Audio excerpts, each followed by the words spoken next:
get ready, because we're going to be diving deep into a part of American history that most people don't really talk about much, the role of white women in slavery. You might think we already know everything about this, Mm. but trust me, it's way more complex than what you see in most history books. You're so right. We're going way beyond those pictures of Southern belles just sipping tea on their porches. We're going to be uncovering some uncomfortable truths about the power these women actually had. Okay, so for this deep dive, we've got a YouTube video that says some pretty shocking stuff. We also have a really in-depth article about what life was like on plantations, and even some excerpts from old diaries. The thing that really surprised me and honestly kind of disturbed me is how all these sources say that those common ideas about white women just being helpless bystanders in slavery are totally wrong. It's a story that people have been telling for way too long. The truth is, almost half of all the slave owners were actually women. And they weren't just inheriting slaves, they were buying and selling them, running plantations. Some even had their own slave markets right there in their houses. Wow, that's crazy. You'd think in a society where women couldn't even vote, they wouldn't have that kind of economic power. Exactly. It's like a paradox. They didn't have basic rights. But they found a messed up kind of power through the same system that was oppressing so many other people. And it went beyond just money. The sources we're looking at suggest that for these women, owning slaves became a big part of what it meant to be a white woman in the South. So it was like a status symbol, a way for them to fit in and be important. Exactly. It was like a way to protect their wealth and keep their social status, even within their marriages.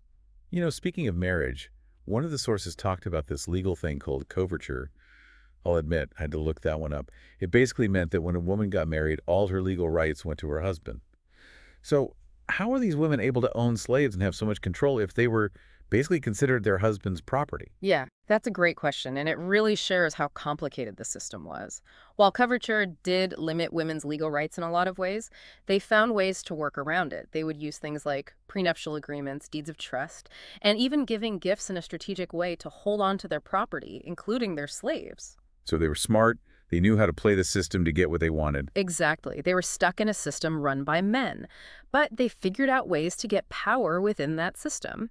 And having this financial power meant they had real authority over the lives of enslaved people. They decided when to buy, sell, inherit, and even how the day-to-day work would be done. It's just chilling to imagine these transactions, people's lives being bought and sold. Like it was just a normal thing happening in someone's living room. Yeah, one source even talked about this whole network of women arranging these deals from their homes, almost like they had their own little marketplace going on right in their communities.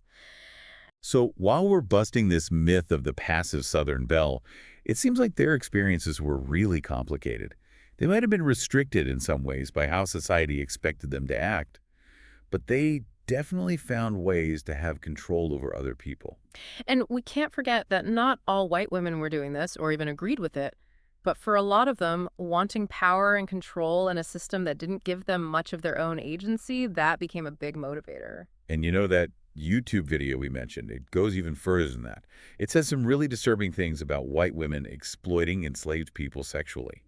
It even talks about secret rooms where these things supposedly happened. Yeah, it's a tough subject to talk about, but we have to acknowledge this part of history no matter how uncomfortable it makes us.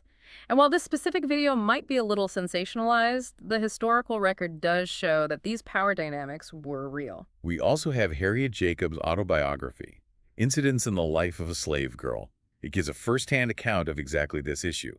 Her story shows the truly awful reality of sexual exploitation that happened within slavery. And it's really important to remember these weren't just isolated events. What Jacobs wrote about reflects a much larger pattern of abuse that was, unfortunately, way too common. It's tough to understand all the different levels of power at work here. You have these women who are basically trapped in a system that says they belong to their husbands, and yet they turn around and exert this horrifying kind of control over other people. It makes you think about how slavery messed with everyone's minds, not just the people who were enslaved, but the people in power, too.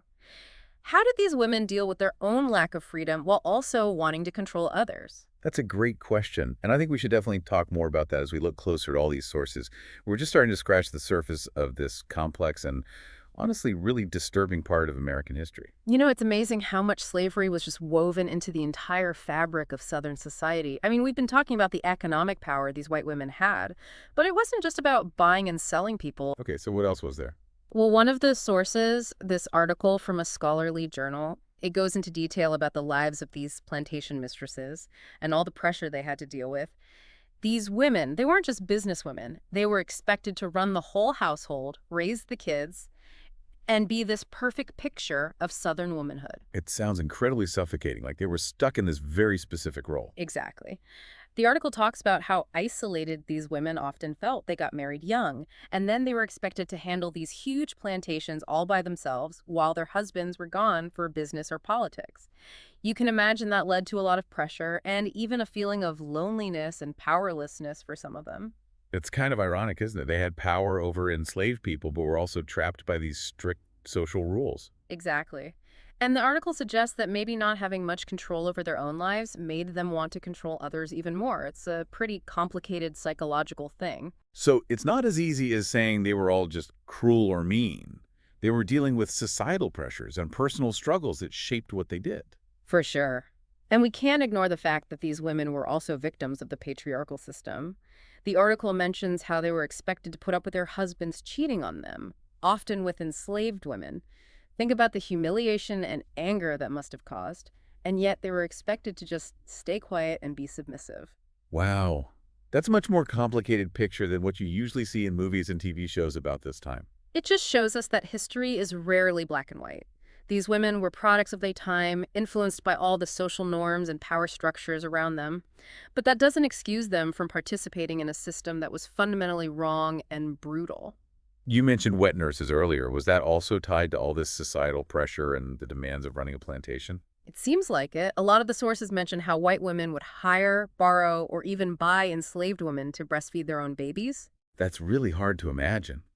These enslaved women were taken from their own families, separated from their own children, to care for the children of the people who enslaved them. It really shows how dehumanizing slavery was, and how these women were seen as nothing more than objects to be used.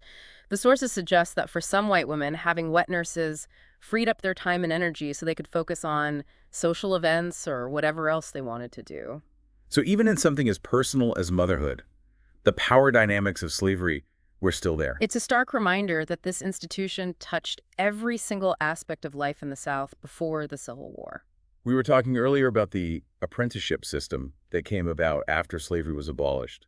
The YouTube video we keep mentioning says that lots of white women use this system to basically keep a workforce they could still control. That's a really interesting point. On the surface, apprenticeships sound like a good thing, a way to teach people skills and give them an education.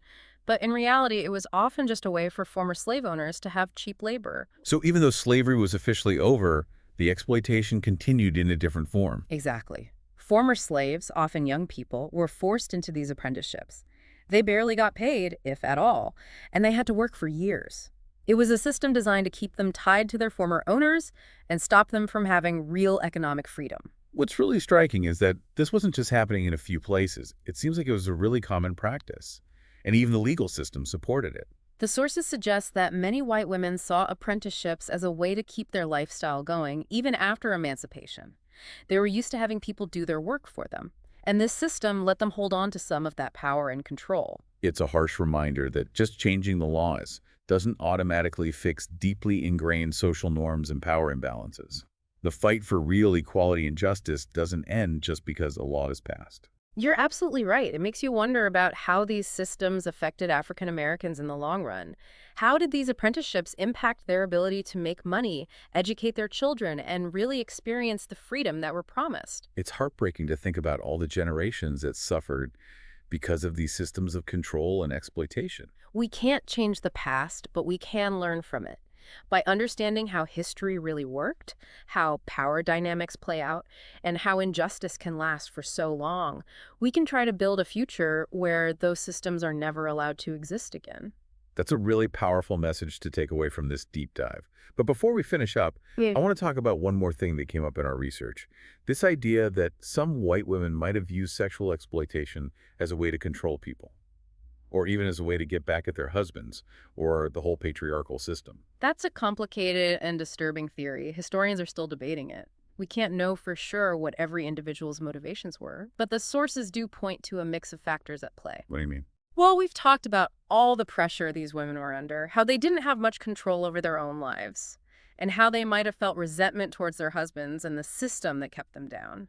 So it's possible that some women saw sexual exploitation as a way to have some kind of power that they didn't have in other parts of their lives. It's not a pleasant thought, but it's something we can't ignore. We need to examine every part of this history, even the most uncomfortable parts.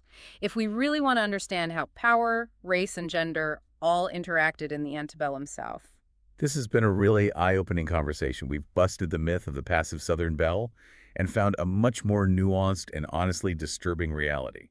We've seen how white women, even with all the limitations of a patriarchal society, still had a lot of power within slavery.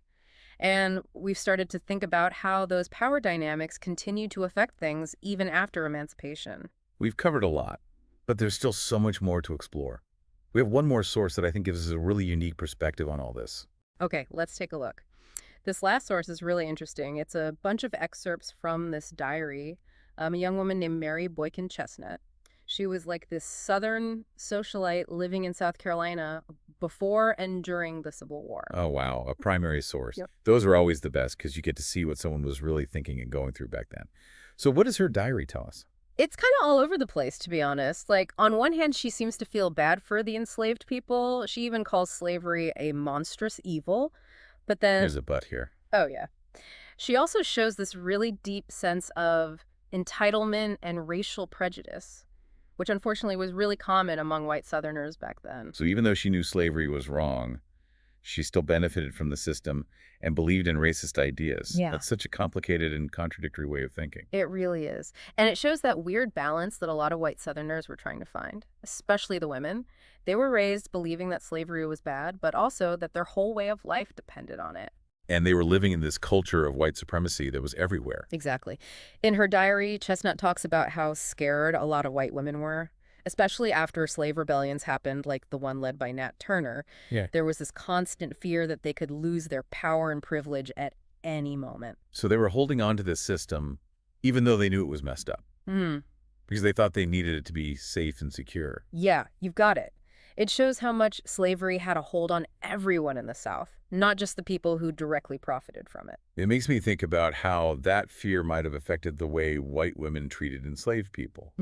If they were always worried about a rebellion, wouldn't that make them want to control people more and give out harsher punishments? It's a sad cycle of fear and oppression. It shows how slavery corrupted everyone, even the people who were supposedly against it.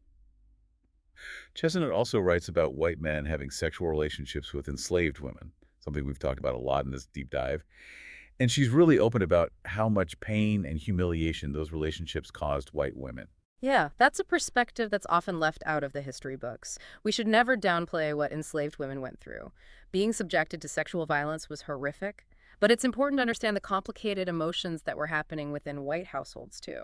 Chestnut describes it as a living hell. Watching their husbands do these things and knowing there was nothing they could do about it, it makes you think even more about how much agency white women really had in this system. Totally. They were stuck in a system that gave them certain advantages, but at the same time, it took away their basic rights and protections. It's really interesting how Chestnut's diary, this very personal story, connects so many of the things we've been talking about. The economic power, the societal pressures, the fear, the resentment, the feeling of being stuck in a moral dilemma. It's all there. And it reminds us that history isn't just about ideas and big stories. It's about real people trying to figure things out in really difficult situations, making choices, often within systems that limit their options and mess with their thinking. This whole deep dive has been like a huge discovery, hasn't it? We started with that shocking YouTube video, and now we're looking at primary sources and scholarly articles. We've busted myths, uncovered some really uncomfortable truths, and tried to wrap our heads around the complexities of power, race, and gender in the South before the Civil War. And I really hope it's given our listeners a better understanding of this incredibly important part of American history.